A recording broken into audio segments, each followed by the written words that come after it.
Welcome back to the deep dive. This is where we take, your sources, articles, notes, whatever you've got, and really pull out the key insights fast. Because let's face it, there's so much information out there.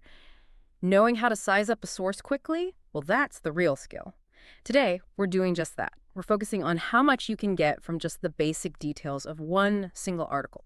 So, our source today is this, an article titled Israel-Iran Conflict, Live Updates and U.S. Perspective. It's from the Washington Post, dated June 18th, 2025. That's all we're looking at. No text, just the headline and the source info, but there's actually a lot there. Okay, let's unpack this. Yeah, it's actually pretty amazing how much you can pull just from that title alone. Israel-Iran conflict, live updates in U.S. perspective. Well, it tells you quite a bit right off the bat. Live updates. That phrase, it's key. It shouts ongoing situation. Right, not a look back. Something happening now. Exactly. So you know the information inside is likely about very recent events, things evolving, maybe changing quickly. It sets your expectation for, well, dynamic content. And then you have the players, Israel and Iran. Big ones. Immediately brings to mind a lot of history, a lot of tension. Precisely. Yeah. You're instantly thinking regional power, global stakes, all that complexity.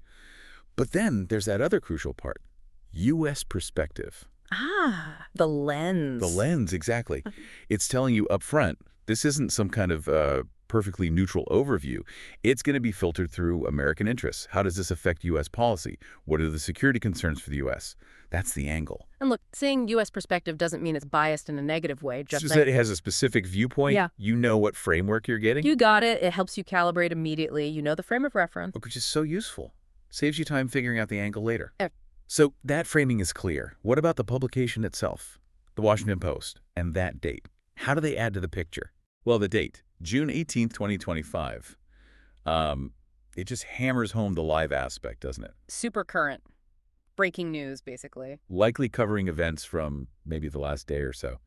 And the Washington Post, well, it's a major U.S. newspaper based in D.C.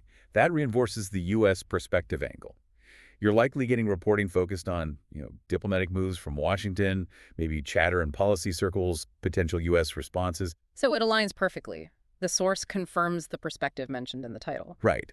It all fits together to give you a pretty clear initial read. You understand the likely editorial focus. It really is like a quick information triage, isn't it? Setting expectations right away. Makes you think how often we dive into reading something without really considering that initial framing. It happens all the time. And this quick check, just looking at the title and source, it can be a huge shortcut. It helps you, the listener, trying to stay informed, place the information immediately. And think about this. What if you also had, say, an Al Jazeera article from the same day, titled something like Regional Reactions Deepen? Ah, okay. Instantly different. Totally different vibe, right? Yeah. Same conflict, same day, but you'd expect a very different focus. Maybe more on neighboring countries, Arab perspectives, sovereign concerns, less about the direct U.S. angle. Comparing those two headlines alone tells a story. That's the power of it. That quick comparison, understanding the source and its likely viewpoint before you even read paragraph 1. So just from this one description, Israel-Iran conflict, live updates and U.S. perspective, Washington Post, June 18th, 2025. We know it's current, it's evolving, it involves major players, and crucially, it's framed through an American lens by a major U.S. outlet. That's a solid baseline understanding achieved in seconds. A really vital skill, I think. Absolutely. And it kind of leads to a good question for you, the listener, to think about. When you scan headlines, especially about fast-moving situations like this, what parts of the title really jump out at you? What tells you the most about the story's angle or urgency? How does that headline alone shape your first impression before you decide whether to click or read on? Something to maybe mull over next time you're scrolling through the news.